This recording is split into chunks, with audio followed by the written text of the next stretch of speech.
do I do weed?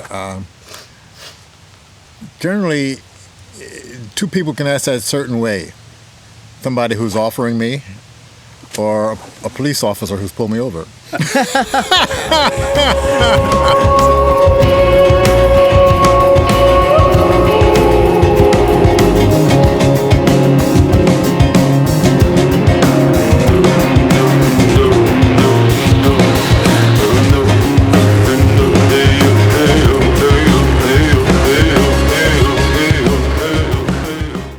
Do you still, like, present day, do you? Yes, it's very good ritual. Yeah. Yes, it brings daily ritual. I'd say daily. Yeah. Yeah, we breathe air. Breathe weed. Somebody says that marijuana or psychedelic trance is like a location. You go someplace. It's like a vacation, and you don't have to take an airplane to get there. It's a definite location. I say it shifts the vibrational understanding of what the field is. You know, it opens up. Oh, the trees are lovely. Yeah. I appreciate the universe, gravity. You start noticing things that are already in front of you, and it's different than earlier. Earlier, you would low quality weed. You'd smoke a whole joint, and you might get somewhere. Then you start hearing of Sinsemilla and a more lavish Colombian red, Jamaican gold. And eventually it gets to a place where you have to imbibe less because there's a higher quality.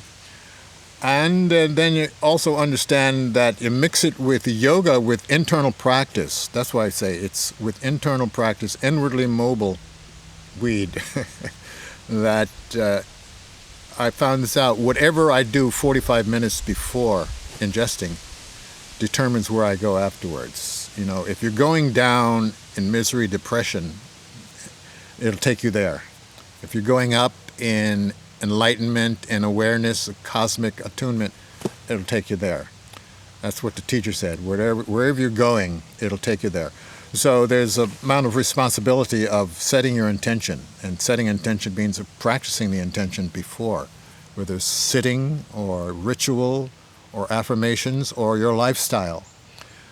And to be mindful of thoughts, watching your mind, what your mind is channeling, because you're going to amplify it. I say a classic example is if you're a mathematician, pick a problem or an understanding and just dwell on it for 45 minutes. And then after ingestion, watch how the mind or the imagination brings solutions or brings comments in on that subject. So using it mindfully, it's very useful. Not using it mindful, it could become a prison, and it could stunt spiritual and emotional growth too, because it can keep you distracted from your callings to evolve. I feel it could. Yeah, I mean, I have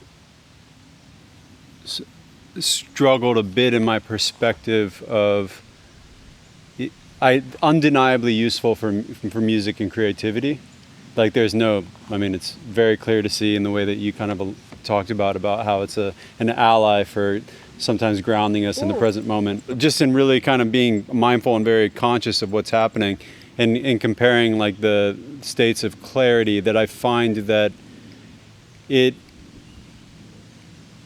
precision of mindfulness seems to be, and you kind of alluded to it when like the intention isn't there, but I find even when the intention is there, like the capacity for concentration is very different than when you've cultivated mindfulness in a meditation setting and like through like a really devoted practice over a period of time, or just like kind of really grounding yourself in a regular, very like conscious, sober practice. I agree. And also with regular use, there's like often also I find there's a lack of clarity in the next day, like, you know, the morning, and it's hard to kind of come out in Buddhism. You know, it would be like considered like a hindrance, like sloth and torpor, or like a drawdown of energy.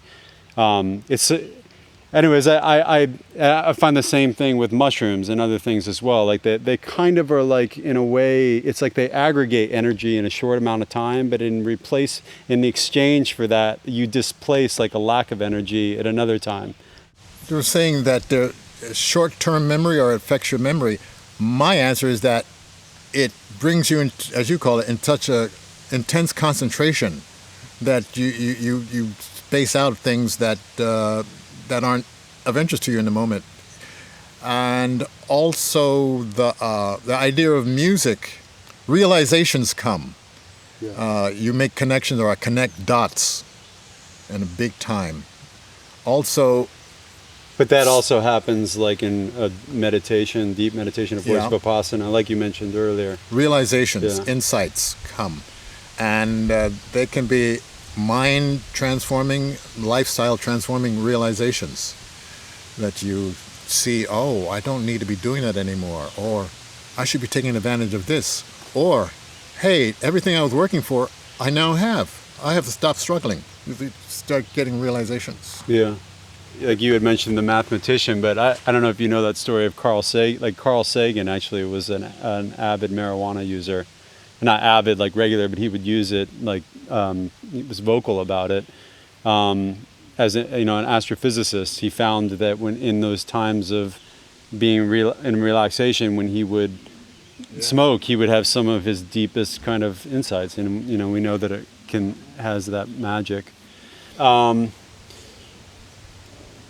Oh man, this could go like for Yes. Going So when you think about it having been banned or criminalized, it didn't affect those who knew inwardly that this is their calling, to explore it and use it.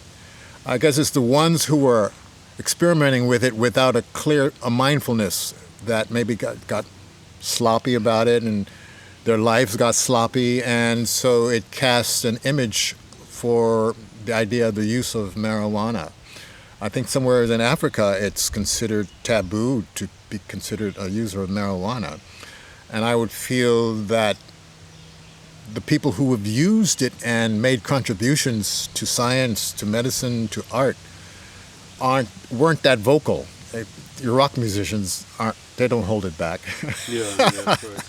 But how many of the beautiful works of art that we all cherish were inspired by artists who took a toke or two. And we'll never know. And we'll or never three. know. Yes. But maybe that's what, when you say rehabilitation, drug rehabilitation, I think that should be included in the purpose of drug rehabilitation, rehabilitating our respect for the way that some of these psychedelics have used as medicines and teachers, aligning with your inner teacher. Yeah. And how to use it among young people, how to practice relaxing the body, how to practice affirmations, how to align your mind so that when you go in or get stoned, however you call it, that wonderful, beautiful, artistic, creative, constructive avenues open up, and language opens up, and opportunities open up for you, through you. And it sounds like you really approach it this way, that when the plant is seen and taken in a ritualistic matter with intention, like really beautiful things can unfold. But when it's taken from a state of kind of aversion, or in order to try to run away from something or avoid like an emotional state there, or a relationship state, then it can kind of lead to the unmindful problems that you were kind of mentioning. Yes. Like it is strange because you can really see it in people that that I've known that are active users. You can tell that it's not really that as beneficial, whereas other people, and it's hard to like really align. It's the other work in a way that they're doing around it. I think that kind of infuses that. It's having a respect for the potentiality and an awareness that you're not, your intention isn't to party.